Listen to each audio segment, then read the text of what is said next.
Hi, I'm Carolyn Paine, and I am here with Illeana Douglas. You know her as an actress in so many incredible films.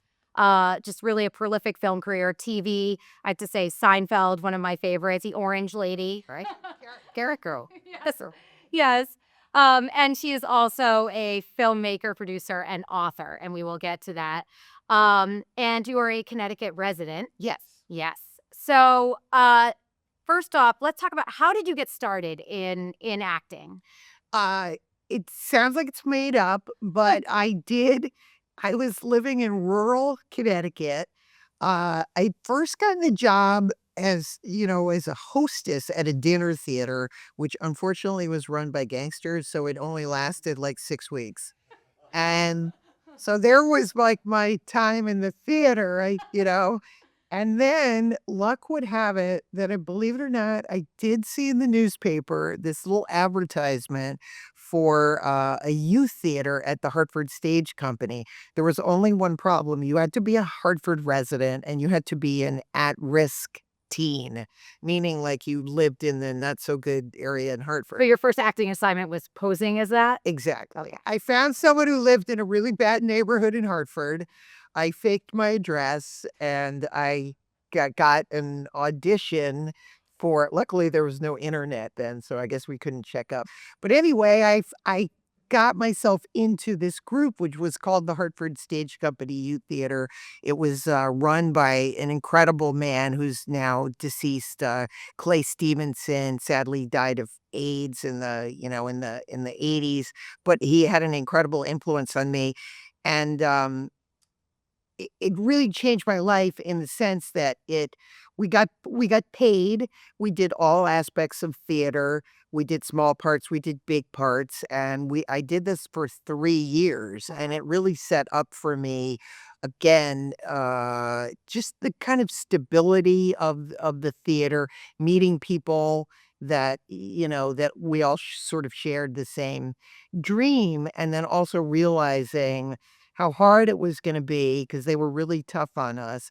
But after 3 years in the program and what was amazing was, again, like, the ability for us as teenagers, as a 16-year-old, to be getting wages was really incredible. So right from the stage company, I went straight to New York to, go to acting school, and Yeah. the rest is The history. rest is history. So let's talk a little bit about that history. I'm gonna ask you, what is your favorite film role? What is or, something that really stands out? I mean, probably the film Grace of My Heart because, it was a collaboration with the director, Allison Anders, who has remained a really good friend of mine.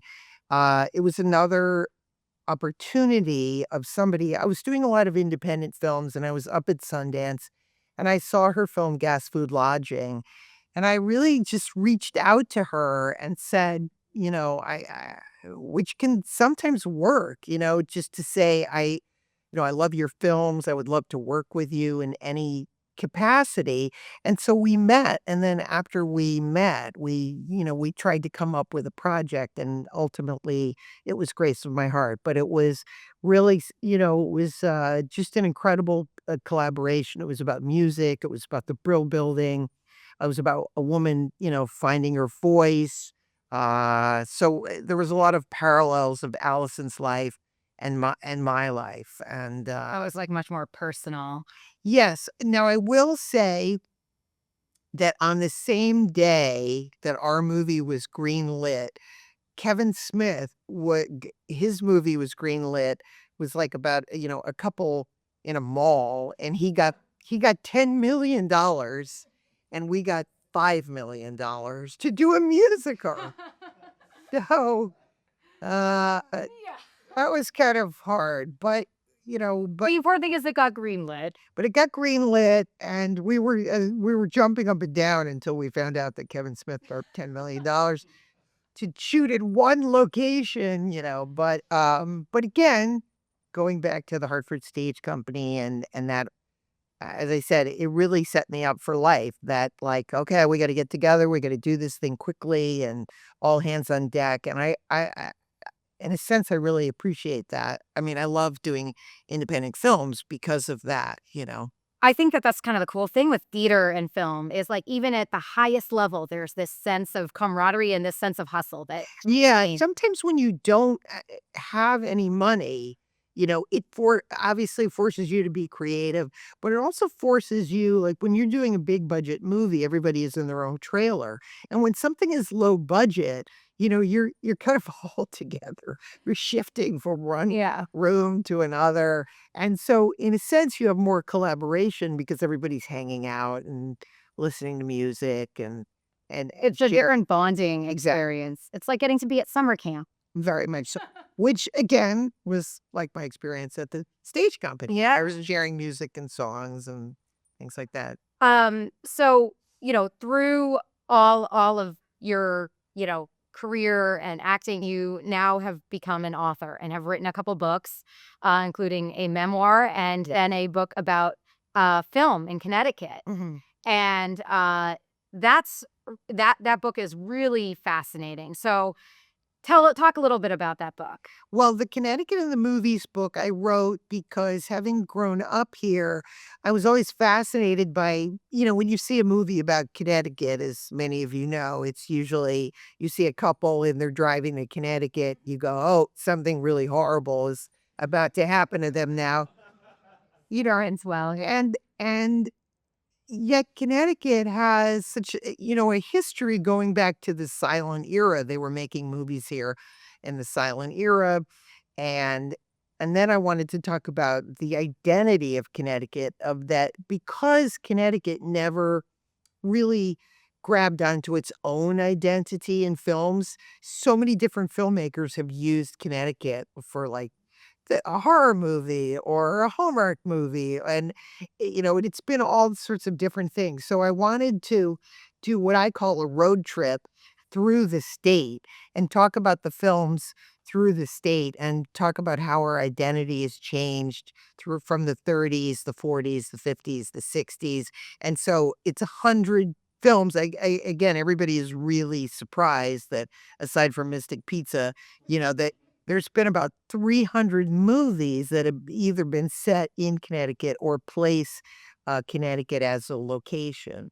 Well, something that I found that you and I have in common is we are fans of classic film. Yes. And so many classic films take place here in Connecticut. Mhm. I am not a Connecticut native. I grew up in Boston. So my idea of Connecticut was really shaped as a young child from watching things like Bringing Up Baby, Yeah. Christmas in Connecticut, Mr. Blandings Builds His Dream House, where you're looking at this Connecticut ideal. And I think that's something that your book really does well is look at, for example, in Bringing Up Baby, like the idea of coming to Connecticut the second that Katharine Hepburn is, and this is like madcap quest to pursue Cary Grant, she gets him in a car and drives him to Connecticut to get him to the out of the city to get his attention. Well, yeah, that's one of the themes in movies when before it turned to the Stepford Wives and horror movies, Connecticut usually represented somebody getting out of New York City and kind of, finding their authentic self, finding the girl of their dreams, in